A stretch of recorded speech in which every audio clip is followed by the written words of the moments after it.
you should have your paragraphs written, and then I just want to point out that there's two last sections in the rubric that have nothing to do with what goes in each paragraph. The first is organization. So you want to make sure you have a consistent point of view. Point of view means like, are you switching between using you and I and he and she all the time, or are you consistently staying one perspective telling the story, your paper?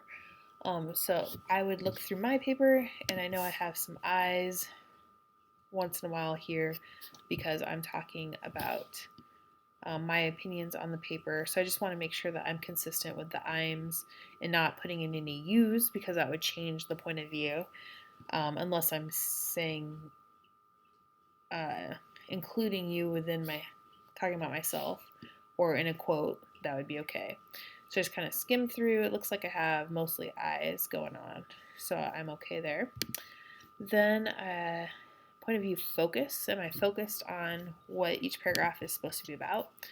So if this paragraph is about inventiveness, I got to make sure that everything I'm talking about in this paragraph deals with inventiveness and doesn't get off topic and start talking about sound techniques or something completely different that's not included in the paper, like the style used or something like that. So if I skim through, I'm not actually going to read through the whole paper in this video because that would make a super long video, but I can see that, especially since I kept checking the rubric as I went along, that it's all on focus. Organization. So I purposely straight out told you what goes in each paragraph so that you would have it organized by topic. So that should be done if you did that paragraph by paragraph. And then the next part of the organization one, effective use of transitions.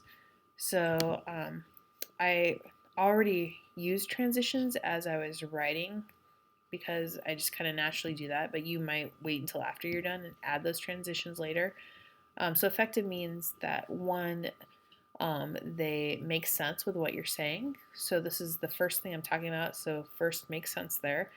And then I have next. I've got the third poem to point those out.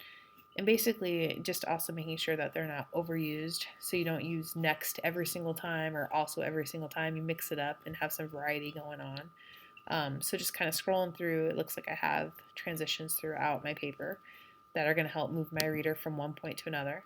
In real life, I would actually, if I were a student, read my paper out loud because usually that's where I hear if something is too repetitive or there's a problem and it doesn't really make sense. Conventions is the last thing on here. And also for conventions, I would read it out loud because that's usually where I find my grammar mistakes. But I would make sure that I've got correct spelling, capitalization, punctuation, and grammar. And obviously, you can run your spell check, which, if you don't know, it's under tools for that, and you just run it. And so I've already got one that is popping up, so I can ignore, or is a free verse. Nope. Someone captures. I can't see the rest of it. Structures, capture. Yep, that needs to be changed. Evaluate. Poems. Yes, that should be poems. Everything the poet did. Yep, I'll use that one. So go through it. If you have somebody else who can put another set of eyes on it to look it over, that'd be good too. And again, I'm not going to actually read it out loud in this video because it's close to 5 pages here. Really, it's like 4 pages because it's just one line on to the next page, but it's still pretty long.